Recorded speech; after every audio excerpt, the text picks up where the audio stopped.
Hello everybody, welcome back to another video. Today is OGR Game 60 as the Edmonton Oilers went up against the Boston Bruins, and unfortunately they lost 2-1 in overtime as this game was an absolute show to watch. Now, I didn't really get the chance to watch the entire game, but what I heard, this was one of the best losses the Edmonton Oilers took this year, and I believe so. We are a team that are missing out on $33 million, our entire first line, one of our best defensemen, and we were still able to almost win the game against one of the best teams in the NHL right now, and a team that made it to the Stanley Cup final last season, and we were able to compete. We didn't have McDavid, we didn't have Neal, didn't have Kassian, who took a stupid suspension, and Oscar Klefbom. We're missing a lot of our players right now, but I gotta say, this team is stepping up. There's so many players that we can talk about that are really playing their best hockey. And the Edmonton Oilers definitely did not get off to the greatest start we wanted to get off against the Boston Bruins. Of course, going 10-2 for shots, and Patrice Bergeron scoring the first goal of the game. But the next two periods, we were competing against the Boston Bruins. We were really playing really well, and it is evident to us killing off all 7 penalties we took throughout the entire game against the second best power play in the league. We were able to pull off one against the Boston Bruins, and I mean, we are just a spectacular power play no matter which way you look at it. But 5th goal of the season for Sam Gagner there on the power play from a point shot from Barrie, and he tipped it in. It was a nice goal. I mean, Tuukka Rask was just, he was playing brilliant. 28 saves on the night. Tuukka Rask was the most solid goaltender. He was robbing everything. Both goaltenders were. Both Mike Smith and Tuukka Rask were playing fantastic. And as it was 34-29 for shots for the Bruins. Face-offs. Wow, we dominated in the face-off draw. It was unbelievable. Like, Bergeron went, how much? Bergeron went 38% on the night. Draisaitl was 63, Sehan was 50, Kobe K was 50, Nuge was 100, Gaetan Haas had an 80% on faceoffs last night. It was a really good night for the Edmonton Oilers winning that faceoff draw, and we knew we needed to do that if we wanted to generate any offense against this Boston Bruins team. I mean, we don't have that good second line. We only legit have one good offensive line, and then everything's kind of meh. Archibald, you kind of have some players down there, but we played really well as a team, and that's the thing I liked. I mean, we killed off all 7 penalties. We got 1 power play goal. Our special teams were lethal against one of the best teams in the league. And you could talk up and down so many players. Archibald had a great night. I mean, he was a big-time PK guy for us. 3 hits, 2 block shots, 1 takeaway. He was a big guy. Sehan, 1 block shot, 2 takeaways. It's just so many great players were playing really well last night. Sam Gagner got us some offensive chances.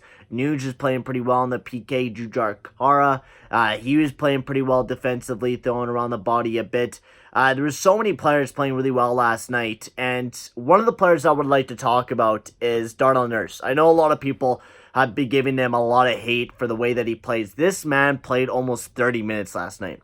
And I know people are like, oh my god, Darnell Nurse is not our guy. I don't know why we extended him to a contract. He's still horribly statistical wise. And I understand. I understand you guys' hate. This man is a 25-year-old defenseman. And I know a lot of people are like, yeah, he should be playing great. He's still young. He's still getting better.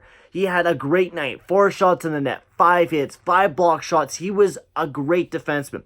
I know he fucked up a lot on maybe on 1 power play where he bobbled the puck and gave a great chance to the Boston Bruins to almost put it up 2-0. He did his best. I know Ethan Bear would probably be a bit better on the power play, but Darnell Nurse did his best for the chances that he has, and he doesn't get very much power play time. I mean, Oscar Klefbom is the main guy for that power play for us, right? And usually he plays alongside of Ethan Bear if he is on the power play, and he didn't have Ethan Bear, right? So you got to take a look at the bright side. Darnell Nurse did his best, and I am not going to hate on the guy because I love Darnell Nurse. I'm a Nurse fan, and he does great shit out there. But the fans have to give it easy, right? We played a fantastic game. He played 29 fucking minutes. He had to work his ass off. He was the main guy, and he is not. So he played pretty well. Caleb Jones and Adam Larsson, I've been liking that pair. They've been making a couple fuck-ups. I mean, Larsson's missing his buddy in Klefbom. And we all are. I mean, Klefbom is a huge power play guy, PK guy, just 5-on-5. He's everything for the team. And we were almost able to pull out a big victory. Mike Smith as well. He was the guy that kept us in this game. He was playing fantastic all night, 32 saves.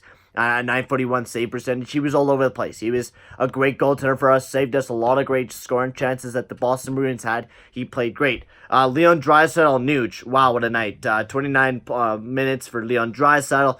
28 for Nuge. Yamamoto, this guy just got called up a little while ago. He had 21 minutes.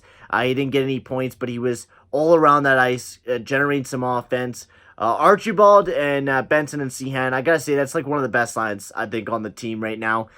Beside the Draisaitl, Nuge, and Yamamoto line. I mean, that's without a doubt one of the best lines. But the Archie line, they've been really producing some good stuff. They weren't able to get anything last night. But they played really well with the time that they had. As we keep near trade deadline, Peter Holland came out today, this morning, talking about what he could do. So news on that front: Jesse Puljujarvi. No one's had any interest in him, and Ken Holland hasn't really been talking about it very much about trading Jesse Puljujarvi, which opens up a possibility of maybe him returning next year.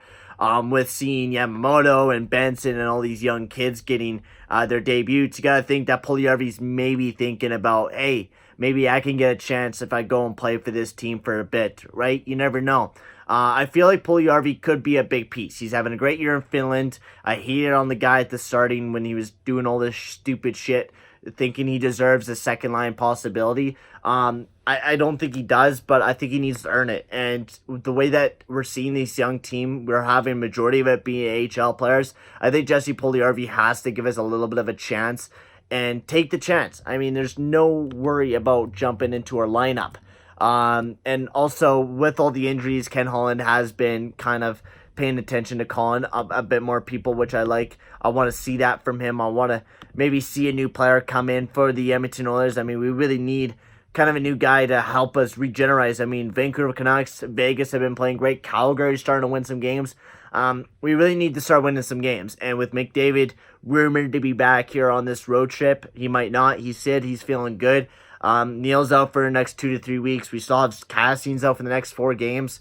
And we're missing a pretty good amount of players. We're missing Klefbom for the next 2 to 3 weeks. We need maybe another depth defenseman, maybe, right? We maybe need, because I don't want to fucking call up Brandon Menon. I don't want that, right? We need to get somebody to help out the team a little bit, give us some energy. And when Cassian gets back in lineup, we really needed him that game. We really needed someone to give us a little bit more energy. Zach Cassian's that guy, without a doubt. He wasn't there last night, and he took a stupid suspension. I'm hoping he doesn't take any more before the playoffs. He just got to play clean hockey, and that's what he has to do.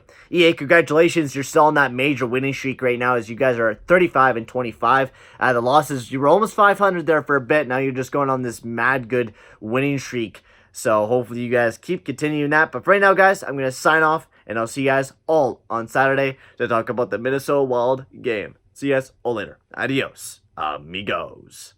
Hi, everybody. Welcome to Edmonton, Alberta. He's Ray Ferraro. I'm James Cybulski.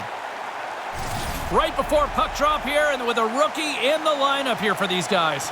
Congratulations to him. In a few moments, he will always know that he's an NHL player.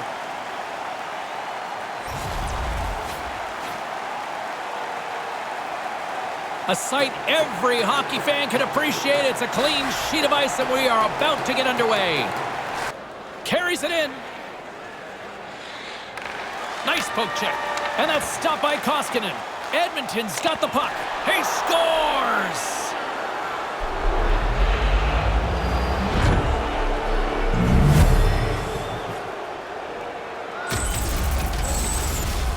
They tell you it doesn't have to hit the back of the net. It's just got to get over the goal line for it to count.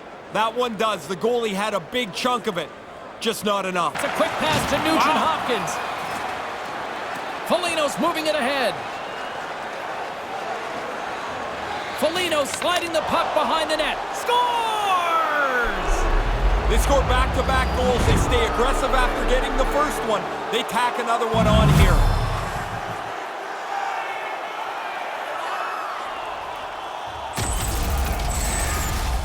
I don't think the goaltender gets a look at this at all, James. He just drops into the butterfly. He's hoping the thing hits him through that traffic. Gain possession along the boards.